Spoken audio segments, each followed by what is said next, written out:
السلام علیکم ورحمت الله وبرکاته. امید لرم چې تاسو به ټول راته راک روغ او جوړ یاست. ملګرو، په نوې ویډیو کې به زه تاسو د فیسبوک د یوټیوب ډېر خوندور سیټینګونه در وښیم. دوستانو، که چیرې تاسو په فیسبوک کې ویډیو ګورئ او هغه ستاسو خوښه شي، بیا تاسو شیر کړئ، د دې دپاره چې دغه ویډیو تاسو محفوظ کړئ د خپل ځان سره. د دې دپاره شیر کړئ چې دا ویډیو تاسو هر وخت بیا کتلی شئ. نو نن زه تاسو ته یو سیټینګ درښیم، هغه که په یوټیوب کې وي که په فیسبوک کې وي، نو تاسو هغه یو سیټینګ کوئ، بیا به ویډیو نه شیر وي، بل څوک ویني چې که تاسو په آی ډي کې به د ډېر وخت لپاره پرته وي، چې ستاسو آی ډي وي، دا ویډیو به په دغه آی ډي کې پرته وي.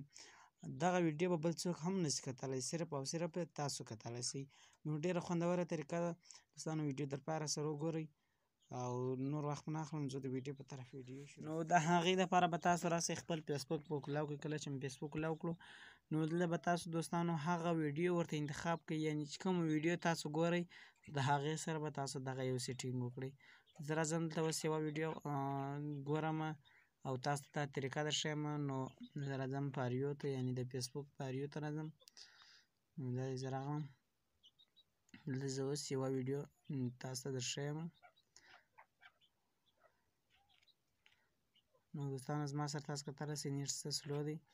نو دغه ویډیوې دي، زه اوس تاسو ته طریقه درښیم. دوستانو، دلته یوه ویډیو زه پلی کوم. ګورئ، دا د جاوید زاده ویډیو ده. نو که چیرې تاسو داسې یوه ډرامه یو شی خوښ شي او تاسو غواړئ دا د ځانه سره سیو کړئ،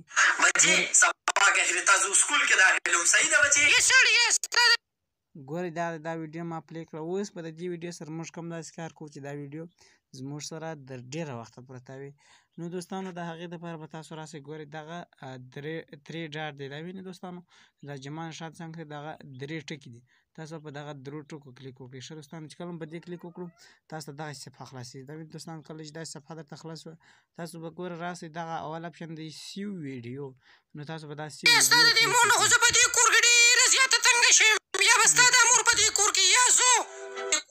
نو ګورئ، داسې صفحه به تاسو ته راوړي. نو تاسو وکړئ دلته اوس علامه کلیک وکړئ.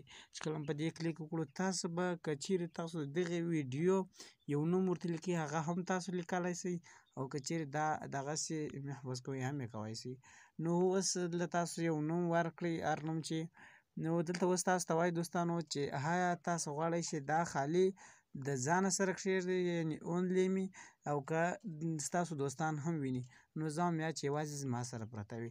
نو تاسو به دا شنه بټن کلیک وکړئ. کله چې مو په دې کلیک وکړو، نو ګورئ دغه دا ویډیو زموږ سره سیو شو. دا ویډیو به اوس موږ چیرې ګورو؟ نو چې کله تاسو فیسبوک خلاص کړئ، رابسئ پاریو ته. پاریو ته چې راغلاست، دلته به ګورئ دوستانو دغه لوړ اپشنان چې دي، ګورم یو دی پاریو لای دا ګیم فالوورز.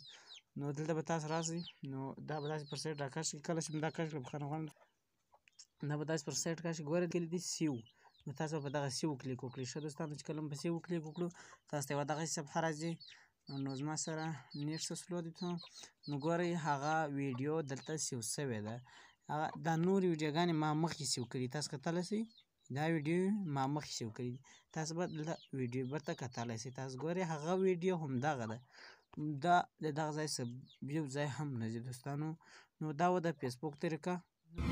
دوستانو، اوس یوټیوب خلاصو. په یوټیوب کې طریقه درښیو چې اوس موږ په یوټیوب کې څنګه کولی شو چې ویډیو سیو کړو. نو د یوټیوب ډېره اسانه طریقه ده. کله کوم دغه ویډیو چې تاسو ګورئ، کومه ویډیو چې تاسو ګورئ، نو دلته به تاسو ښکته وګورئ. ګورئ دوستانو، دا داسې پر سایډ کش کړئ. دا ګورئ دوستانو، دلته لیکلي دي سیو. نو تاسو په دغه سیو کلیک وکړئ. ګوره دا ټیک مار شو. نو چې کله هم دا ټیک مار کړو، دلته به اوس تاسو راسئ. دا ویډیو به اوس تاسو چیرې غواړئ، نو تاسو به راسئ. ګورئ دوستانو، دغه اپشنان دي، شورټ ویډیو ده، بیا پلس نښان دی، بیا دا سبسکرایبشن دی. نو تاسو به دغه ته راسئ، د اخري اپشن. کله چې دې ته راغلاست، نو په دې کې به تاسو ته دغسې صفحه راسي. بیا به تاسو ګورئ دلته راسئ. ګورئ دوستانو، په دا ځای به کلیک وکړئ. کله چې مو په دا کلیک وکړو، نو دغه د ګوره هغه ویډیو چې ما سیو کړې وه، هغه دلته راغلې ده. دا ذبیح الله ویډیو دلته راغلې ده. ګوره دا ما ګرین سکرین ویډیو دلته راغلې ده. ګورئ تاسو کتلی شئ چې دا ما بل وخت سیو کړي دي. نو ډېره خوندوره طریقه ده. خدای دې وکړي چې ویډیو مو خوښ شوې، ویډیو درسره لایک کړئ، ما ته اجازت راکړئ. والسلام، د الله په امان.